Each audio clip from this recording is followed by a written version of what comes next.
Everyone, আসসালামু আলাইকুম। আমি অনামিকা জুই, একজন internationally certified makeup artist. So আজকে আমি আমার সম্বন্ধে কিছু কথা বলবো।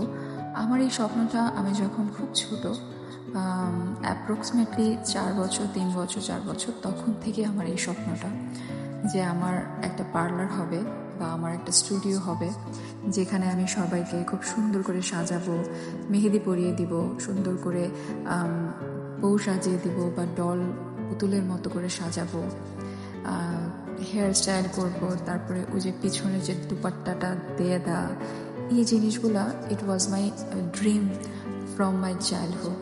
তো মাঝপথে যেটা হয়েছে যে বাস্তবতার কাছে অনেক কিছুই হার মানতে হয়।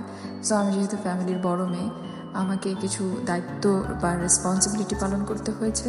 অ্যান্ড ওই সময়টাতে আমি আমার স্বপ্নটাকে কিছুটা ভুলেই গিয়েছিলাম।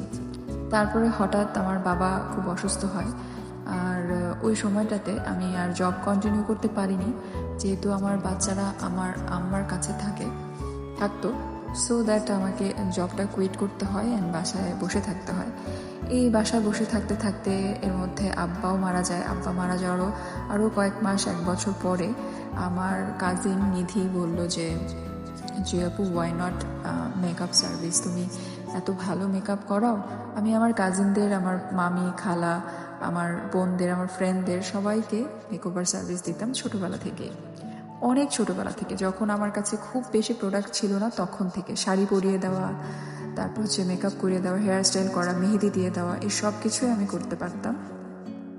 অ্যান্ড আমি একদম ছোটোবেলা থেকে সেলফ টট মেকআপ আর্টিস্ট। ছোটোবেলা থেকেই বিটিভি দেখে দেখে দেখে যা করতে পেরেছি করতাম, এবং সবার কাছ থেকেই বেশ ভালো কমপ্লিমেন্ট পেতাম। সো ওইটা আমি টোটালি ভুলেই গিয়েছিলাম দায়িত্বর চাপে।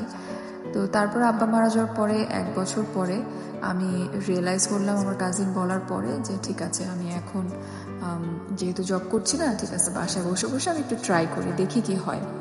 সো সেই ট্রাই করতে করতে, যুদ্ধ করতে করতে আমি এতটাই অ্যাডিক্টেড এবং এতটাই সিরিয়াসলি নিয়ে নিয়েছি আমার এই প্রফেশনটাকে, কখন যে এটা আমার রক্তে মিশে গেছে আমি আসলে বুঝে উঠতে পারিনি।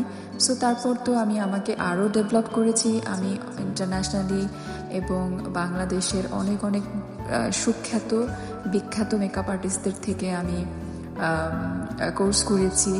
আমি এখন হাইলি কোয়ালিফাইড, আলহামদুলিল্লাহ, এবং সবাই আমাকে অনেক প্রেজ করে, অনেক প্রশংসা করে আমার কাজের। সো সেই জন্যই আমি লাস্ট 1 ইয়ার্স ধরে ক্লাস নেওয়া শুরু করলাম, যেটা করে আমি অনেক স্যাটিসফাইড হই। বিকজ আমার নানা টিচার ছিলেন, আমার বাবাও টিচার ছিলেন একটা সময়, আমার মাও টিচার ছিলেন একটা সময়। সো দ্যাট আমার মনে হয় যে টিচিং প্রফেশনটা মনে হয় আমার রক্তে মিশে আছে।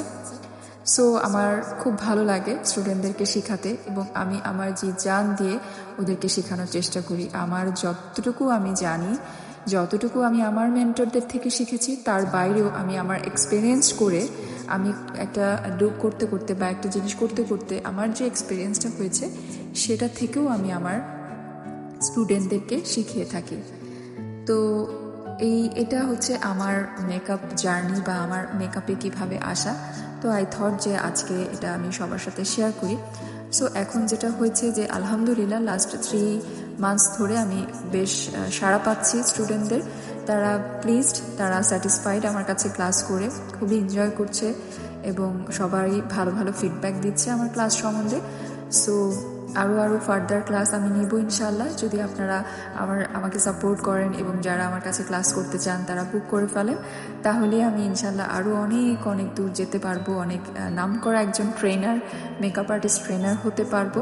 এবং এখন হয়তো লাখে মানুষ আমাকে চিনে, তখন হয়তো কোটিতে কোটিতে মানুষ আমাকে চিনবে। আর এই সব কিছুই হবে শুধুমাত্র আপনাদের ভালোবাসা আর আপনাদের সাপোর্টে। সো আপনারা আমার জন্য দোয়া করবেন, আমি যেন অনেক বড় একটা নামকরা মেকআপ আর্টিস্ট হতে পারি, যেটা আমার এবং আমার আম্মার স্বপ্ন, যে আমি যেন ওয়ার্ল্ড ওয়াইড একটা নামকরা মেকআপ আর্টিস্ট হতে পারি। সো সবাই আমার জন্য দোয়া করবেন। আর এখন কিন্তু ডিসেম্বর অ্যান্ড জানুয়ারির অফার চলছে। সো আমার 1 ডেজের বেসিক টু পার্সোনাল কোর্সের উপরে অফার চলছে, এবং 2 ডেজের প্রফেশনাল ব্রাইডাল কোর্সের উপরে অফার চলছে। সো এই অফারগুলোর ডিটেলস জানতে আমাকে ইনবক্স করে ফেলবেন আমার পেজ অনামিকা জয়ীতে। আজকে এখানেই শেষ করি। আমি জানি ভিডিওটা অনেক লম্বা হয়ে গেছে, প্লিজ একটু শুনে নেবেন সবাই কষ্ট করে। আই হোপ আপনাদের ভালো লাগবে। সো এখানে বিদায় নিচ্ছি। Thank you, tata.